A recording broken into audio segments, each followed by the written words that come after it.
Okay. Um, so I just wanted to start out. The family pictured um, right here is the Shaheen family. They own a small Mediterranean cafe and grocery store in Brookline, which is a small town just south of Pittsburgh, PA. Um, I've known them for pretty much most of my entire life. They're a really good family, and I'm just really excited that I was actually able to use what I learned in this master's program to actually, help like another family and another small business. So, um, just a quick little thing.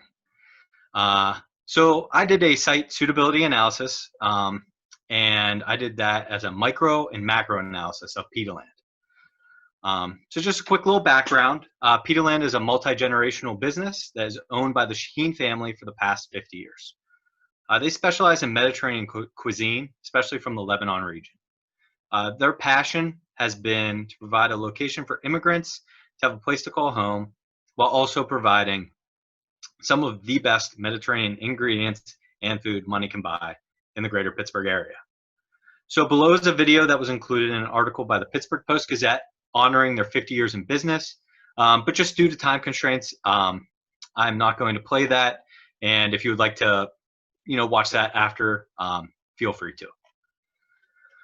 So this commitment to providing the best quality ingredients while also being a champion for the disenfranchised is an element of the business that I feel has been forgotten. This business is not only extremely successful, but is a blueprint for how businesses should treat their customers and also their employees.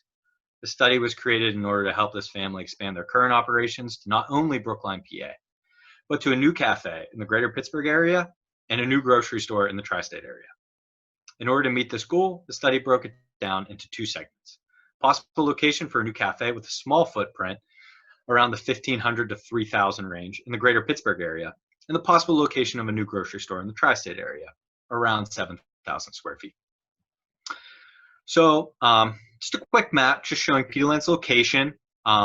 They are located, as you can see on this map, just south of Pittsburgh, in the town of Brookline. And the statistics, which I'll get into now, the demographics of Brookline, PA. So this was done by census tract. There are 6 census tracts that surround Brookline. So I compiled that data and I averaged it out to kind of get a baseline average for Brookline. And that was in, so by foreign-born population, foreign language spoken percentage, median income, the percent employed, the percentage under 21, the amount of food consumed at home, and the amount of food or the amount spent on dining out. And those were the 7 demographic characteristics that I chose to focus on. And those were each broken down by weight, which I'll go into further. So these demographic statistics were the baseline used to compare the regions researched in this study. Additional proprietary data would bolster the effectiveness of the study, but was unavailable due to price. Some of that proprietary data would be like commercial real estate data, some foot traffic, cell phone, kind of like location data, or Grubhub, Uber Eats, DoorDash data, especially for the cafe. Also, a Middle Eastern North African category in the census demographics would really help to identify populations from these regions. Arabic spoken would be another data point that would increase the effectiveness of this study. Peterland's workforce is mostly bilingual, with a majority of the staff speaking Arabic. So identifying regions of Arabic-speaking populations and MENA, or Middle Eastern North African populations, could not only help with future sales, but also help with kind of recruiting a new workforce or employees, since they're going to be starting these in kind of new locations. So just a little background, and now going into the microanalysis for Peterland Cafe. So here's Peterland Cafe, located with number 1, just south of Pittsburgh. Showed a couple different options that they had. Appetizer, a falafel and a gyro, just a couple options that the cafe offers. And then the first location is Butler, located in Butler County, PA, just north of Pittsburgh, as you can see in the map. And the second was Washington, located in Washington County, PA, just south. And as you can kind of see in the map, they are pretty close to Pittsburgh, but kind of expanding that cafe to kind of new markets that are just outside the downtown Pittsburgh area to kind of the greater Pittsburgh area. So now into the data and the results. So the data, on the left in the table, you can see the demographic categories as by weight for the micro-analysis. And then it's by Butler, Washington, and then the Brookline baseline. And that source data is ACS demographic data from 2017. So just a quick little example. This is my introduction map in my final paper. So it shows Washington, PA, and Butler, PA. The gray is the census tracts for the greater Pittsburgh area. And then Washington and Butler are highlighted in orange, being Washington in the south, and green and Butler in the north. And then you could see that buffer, which is that hatched circle, which is a 5-mile buffer around those, showing the area that is within a 5-mile radius of those farmers markets. And then I did cities in red, interstate exits in blue, and the interstates in yellow.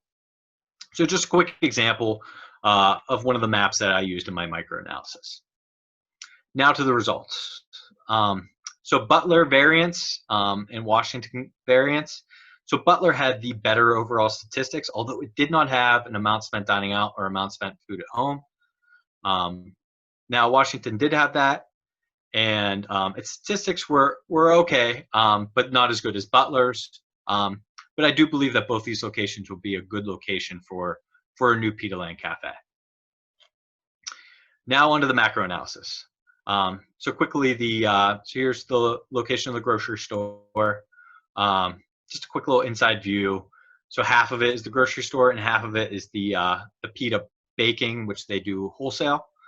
And the next is the East Stroudsburg, which is located in Monroe County, Pennsylvania, which is on the eastern side of the state. The next location is Columbus, located in Franklin County, Ohio, in central Ohio. Next is Wheeling, which is located just to the southwest of Pittsburgh. And then Morgantown, which is in Monongalia County, West Virginia, which is just south of Pittsburgh. So when looking at the map, the West Virginia locations are still pretty close to Pittsburgh, not really opening up a new market.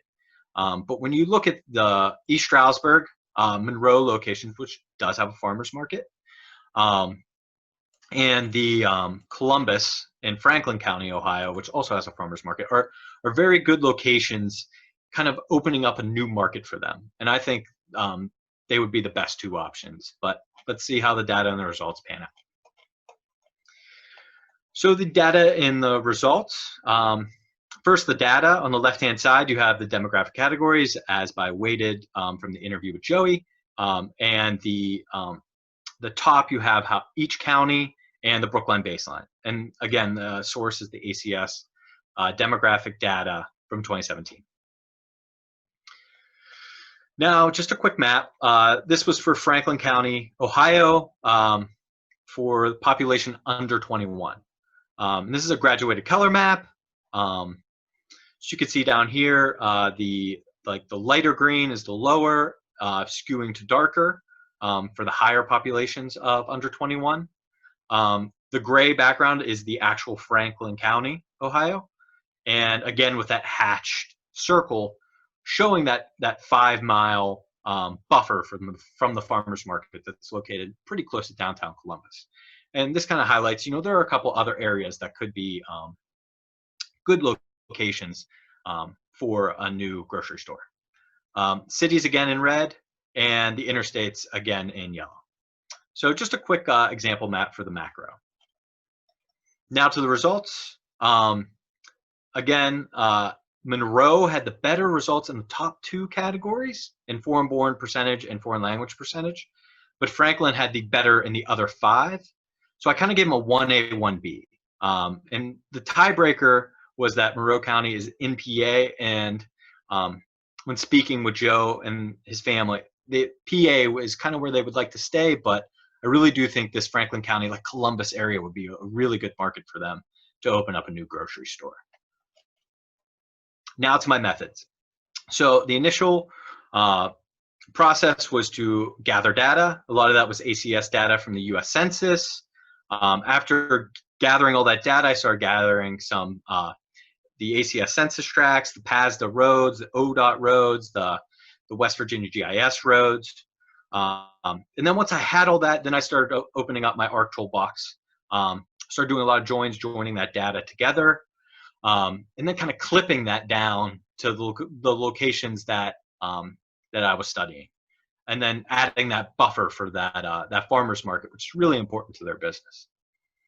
So the analysis was like analyzing all that demographic data and doing a comparison, and then that 5-mile buffer to make sure that it was within the farmers market, and then tables of median figures.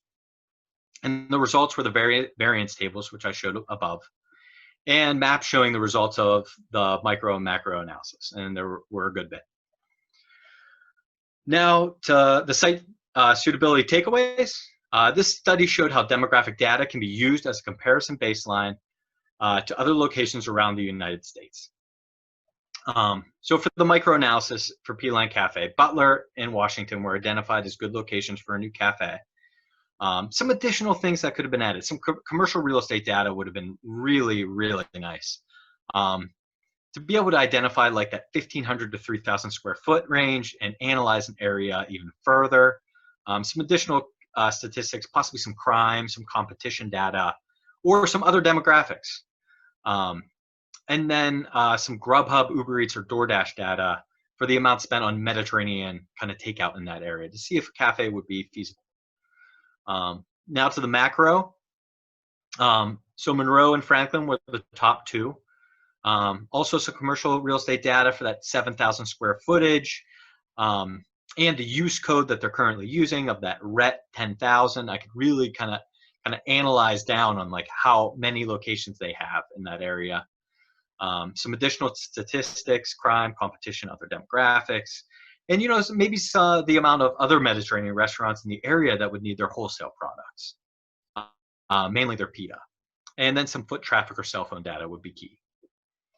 So in conclusion, I think the site suitability is a great tool to partner with GIS, and that gives the user a full encompassing view of the area in question.